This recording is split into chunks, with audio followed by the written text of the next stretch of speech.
Well, hello there. You're watching the press preview, a first look at what is on the front pages.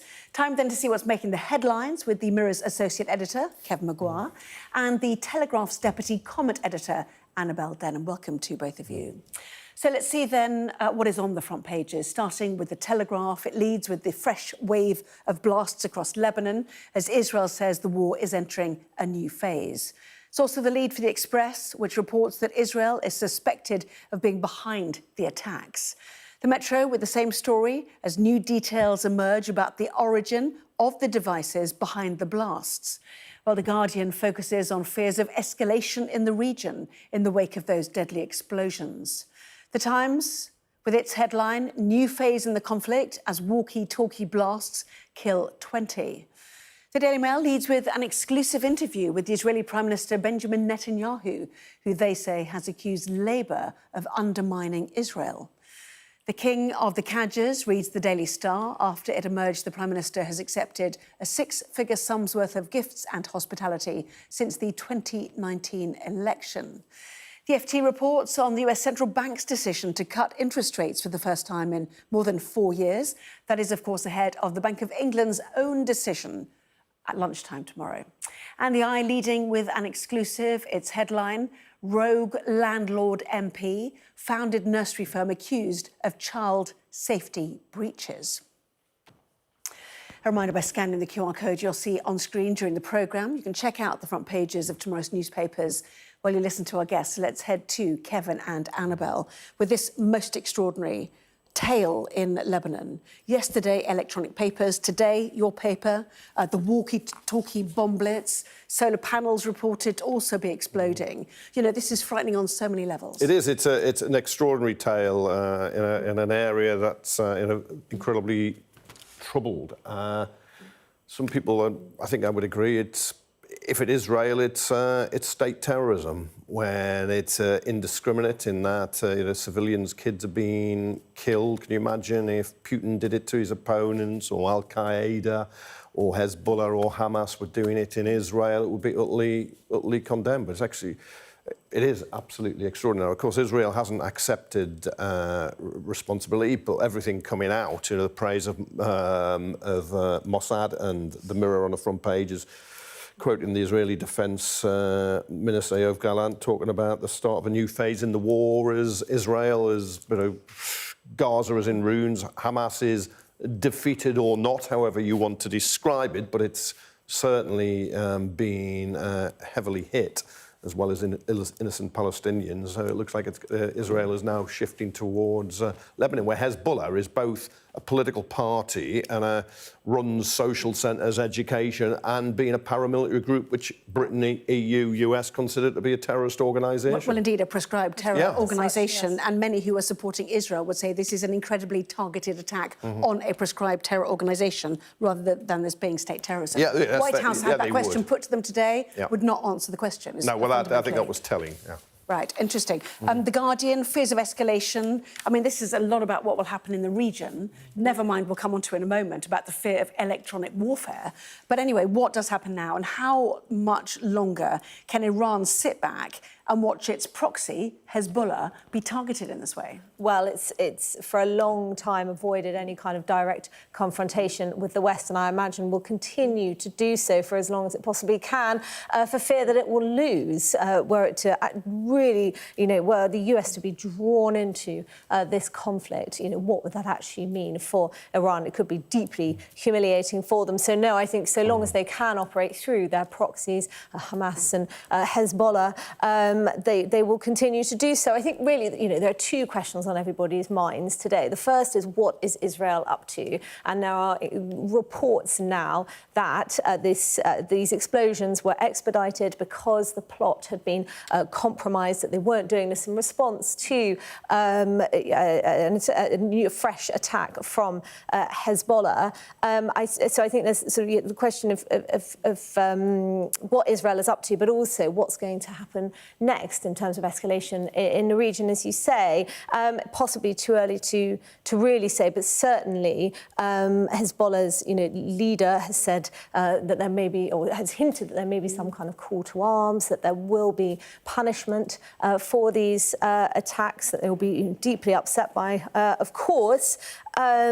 And Israel, at the same time, Defence Minister Yoav Gallant saying that there may be some pivot now in this conflict towards northern Israel, where so many people have been displaced. Just pick up on one thing. You said the West and the US being drawn into it. They're making absolutely clear they did not know of this plot. And certainly Antony Blinken, US Secretary of State in Egypt, expressing frustration, urging restraint and urging nations not to take measures that would lead to escalation. But I mean, that's a familiar refrain from the US. Benjamin Netanyahu's made it, the US look weak and Joe Biden and Blinken look weak because they supply many of the arms and they seem to have no influence over policies that we're aware of.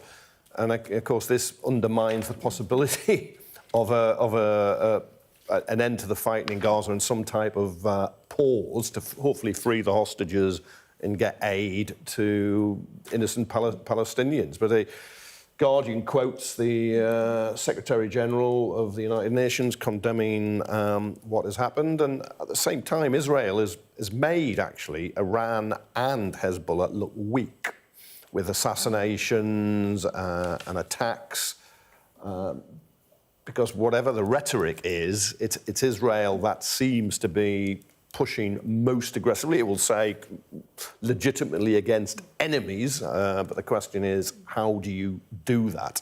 And who gets killed in the process? It's the details of this attack as well, which are deeply humiliating. This is old-fashioned espionage. Some would describe it as spectacular counter-terrorism from Israel.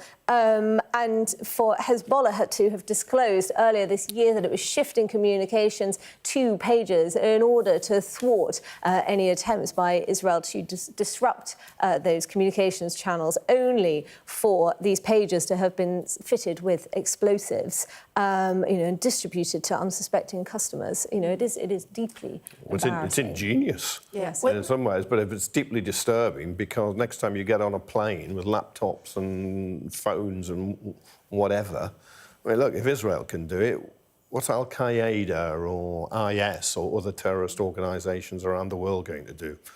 Which is why I think people will persist in trying to find out how this was done. Exactly how. And, via Taiwan, denied, Hungary, denied today. There's gaps in the supply chain which will still be investigated because people need to know. Well, either they've,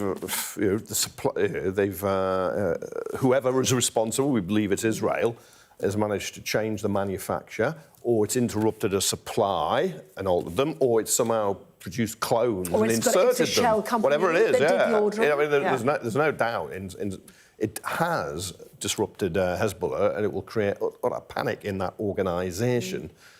But it's the killing of innocent people and children that makes it terrorism. Well, indeed, this is The Guardian has relatives mourning Fatima Abdullah, a 10-year-old girl. This funeral taking place in the Bekaa Valley. And our correspondent, Alex Crawford, in Beirut at another child's funeral when these explosions in the handheld radios or the walkie-talkies went off. So targeting, walkie-talkies during a funeral. I mean, that is hardly non-escalatory, isn't it?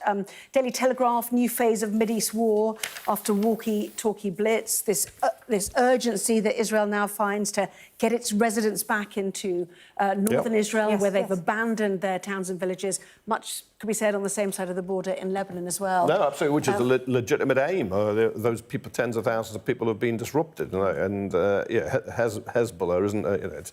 It's not a peaceful organisation. No, let's be honest. There are thousands of missiles being pointed at those people. And it poses a real threat to people in Lebanon who it disagrees with, as well as Israelis and Israel itself. But nevertheless, it is how you conduct that conflict if you are a democracy. The front page of The Times, if we have it, new phase in the conflict as walkie-talkie blasts kill 20. Another image there of a vehicle set on fire, they suggest. And also the inside page is their world section, Death by Pager, how Mossad wrought havoc on Hezbollah.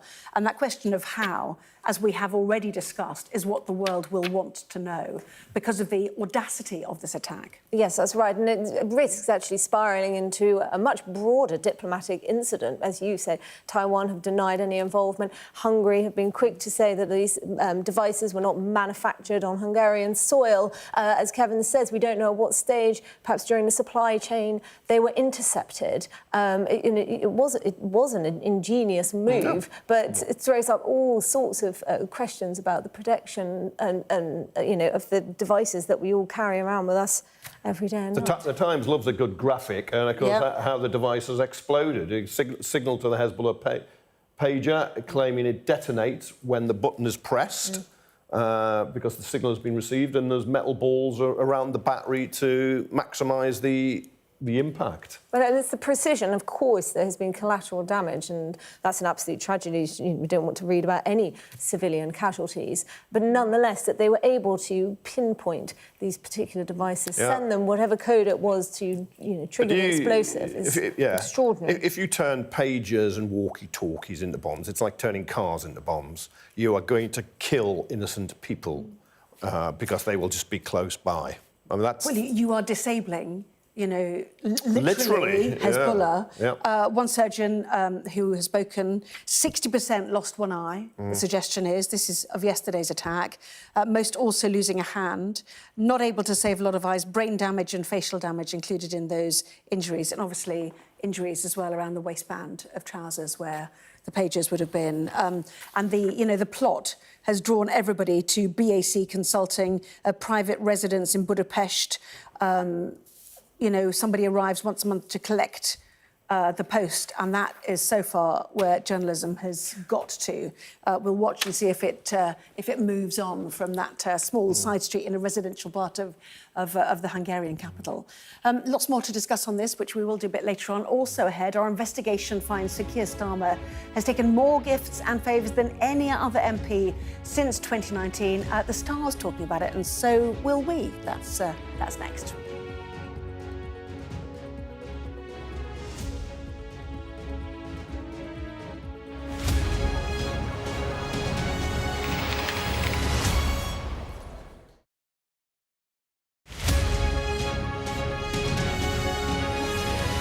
Hello and welcome to Politics at Jack and Sam's Daily, the podcast equivalent of a Pro Plus caffeine tablet that tells you everything about what you need to know in the day ahead in British politics in under 20 minutes. My name is Jack Blanchard of Politico. With me in the Zoom call is Sam Coates of Sky News. The front runner among the members, Kenny Badenoch, did much worse than I was expecting. Now, traditionally and historically, MPs want to rush to back early the front-runner candidate because it helps your chances of getting a job further down the track. It's good to be seen to be there early with the person who's going to win. And the fact that even though she was topping a lot of the surveys, that she didn't get more than 6 votes behind Robert Jenrick is very ominous for her campaign. This issue had sort of bubbled away a bit last week. It was always going to come back this week because of the vote, but it was rather blown up again on Thursday due to a very prominent Labour Party commentator wading in on it and saying that Rachel Reeves might need an escape route. Now, that person was Ed Balls, who used possibly one of the most prominent Labour figures to speak about Treasury matters. Oh my God. What happened? Sorry, I've got my cat is fighting another cat through the window. I'm going to have to stop it. There's a cat fight.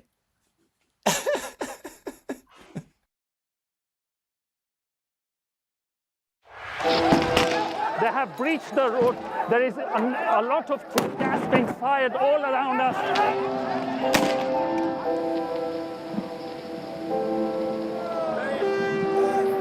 It is an absolute carnival kind of atmosphere out here for Prime Minister Modi's decisive victory. These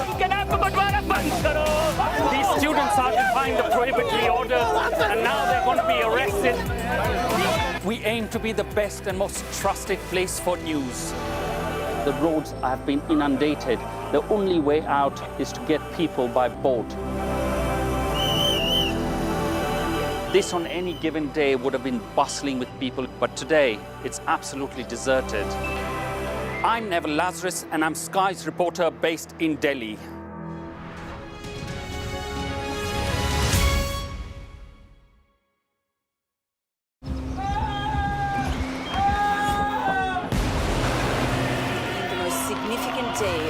this conflict. They keep telling us that they want aid. And this is what's left of it.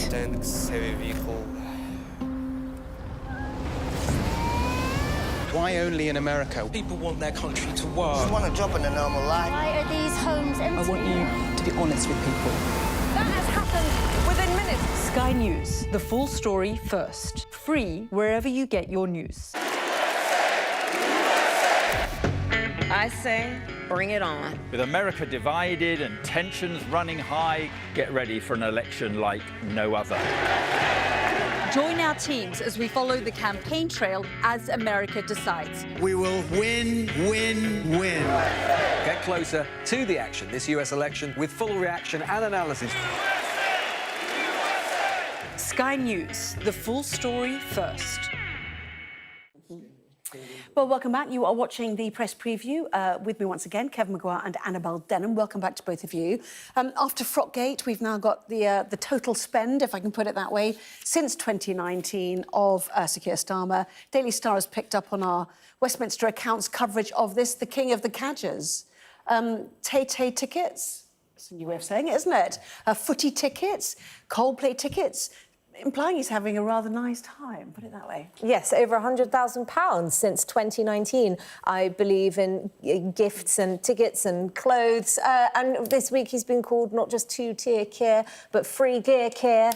His wife, Victoria Sponge, social media is having a field day. But look, this is a man who, for years, did not hesitate to criticise the Conservative Party for being marred in sleaze, often, you know, legitimately so. But for him onwards, to be fair, from I guess. Wallpapergate onwards, and of course, Boris Johnson's behaviour during the pandemic with Partygate and so on and so forth. And he has presented himself as the model of, you know, probity and the person who would he's not clean up British politics. And 70 days into his administration, after a landslide victory, all of this is coming out, and you know, there's nothing the British public dislike more than a hypocrite. Yeah, it looks really bad. I'm not disputing that. Although it's not Wallpapergate. Remember, a donation was covered up, and the Conservative Party was subsequently fined, I think, £17,000 by the Electoral Commission, the regulator, for that. I don't think it's Partygate and breaking the COVID rules either. But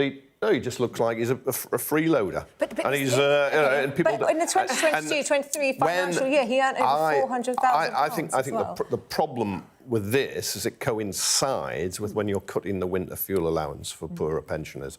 So you're making life harder and tougher, and then poorer, while you're having a whale of a time yourself. Now, I think the reason you'll be so far ahead in that league table is because ministers normally go on official duties. You'll begin to drop back a bit without necessarily listed. Exactly. Basically. So you are allowed to go to the Olympics as Prime Minister because you should be seen to be there. I saw Euro tickets were listed. So you think that's not this year? That's going to have been from. I would have thought that was 2021. Without no, I was just watching. You know, Sam Coates, Sam earlier on that. But nevertheless, it's a very bad look. And there is, you're right. I mean, look, if that was a Tory leader or Prime Minister, Labour would be putting the boot in big time, so going to have no complaints when it comes from the other direction. Very quickly, the question is he being poorly advised? And if so, is that by Sue Gray, who, it turns out, front page of the Times has got it, BBC story, it earns now more than the Prime Minister, very quickly. Yes, she does. The Prime Minister earns £167,000 a year. That includes his MP's salary. And Sue Gray, we discovered today, is earning £170,000, so £3,000 more than the Prime Minister. She's, of course, no longer a civil servant, but is his special advisor. There you go. Just pay the PM more, and they need a clothing. Well, I do agree. But pay the Prime Minister. We should pay the Prime Minister more. They're paid less than. I've got time to discuss good luck for Keir Starmer if he says, I want more money, when he's just taken £300 from some pensioner. Good luck with that. OK. We'll talk more, no doubt. But for now, thank you both. Here's the weather. Well, the end of the week will bring a change in the weather, with heavy showers spreading up from the south. The easterly flow remains over the weekend, though, with eastern counties likely to be dull, drizzly and cool. Low cloud and hill fog spreading westward will be widespread across England and eastern Wales by the start of the day. Chilly start for Scotland, Northern Ireland and the northwest. Patchy mist and fog. Those will clear to sunny skies through the morning. Our press preview continues. Escalating tensions in the Middle East, Israel declaring a new phase of war and another wave of explosions in Lebanon. All to come. There's always more to the news than a headline. We want to discover, to delve a little deeper, to find out what's really going on. Explanation, analysis, the people at the heart of every story. I'm Neil Patterson, and this is the Sky News Daily Podcast. So, by the end, we'll hopefully all understand what's going on in the world just that little better. Available wherever you get your podcasts. The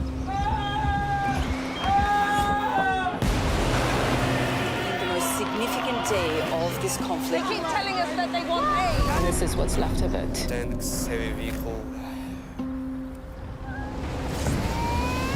Why only in America? People want their country to work. Just want a job in a normal life. Why are these homes empty? I want you to be honest with people.